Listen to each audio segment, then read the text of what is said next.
people who own lots of land are the ones who drive city government. The majority of us in Austin are creating the prosperity of others at our own expense. Do the citizens have the right to say who gets real say at City Hall? That to me is the question. You get to decide whether the domain should get tax subsidies from the city.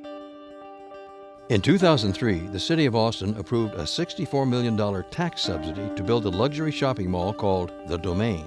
The subsidy deal was filled with misrepresentations from the developer, and the national chains that now occupy the Domain compete directly with local Austin businesses. So it sort of felt like I witnessed a crime going on, and I realized that the city had been gouged, and I decided to see if we could derail this subsidy package through legal means. A local activist filed a lawsuit against the city and Endeavor Real Estate in 2003. The suit claimed that the city violated the law that requires it to have an economic development program in place in order to use tax dollars for economic subsidies. What the City of Austin did with this domain deal is they just cut a deal without having a program and went straight to doling out the money. That's why a program is needed, so the city knows, well, we're going to get something for it, and the public can see, I'll approve your spending $50 million of my dollars, but that is not the process we had here. The suit also claimed that the domain deal was in violation of the constitutional prohibition of acquiring debt without a public vote.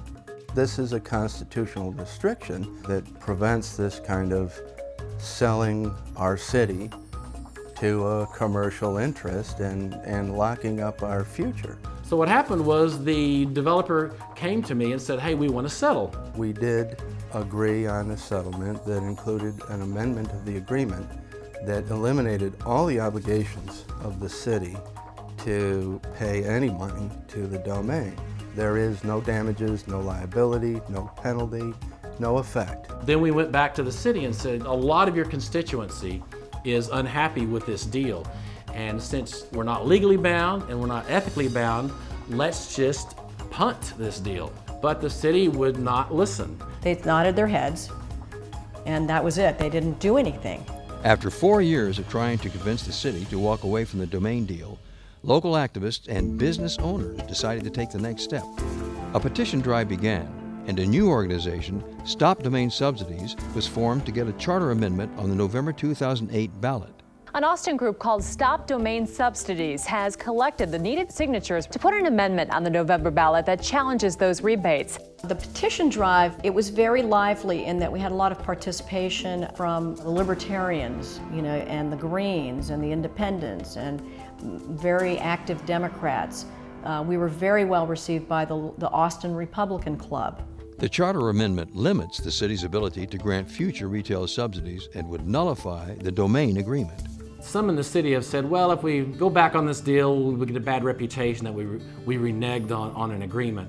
But this was an agreement that was brought before the council under false pretenses, bogus assumptions. They shouldn't be able to stand before the city council and say one thing, and then when it comes down to actually negotiating agreements, say, oh, well, we really didn't mean that. In defense of making the payments, some have said, a deal is a deal.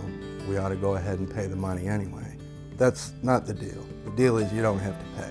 If this charter amendment passes, it will have very little impact on the ability of the city to recruit firms from outside or encourage firms to expand that are actually producing things and generating new jobs and economic activity. What kind of reputation do you want for your city?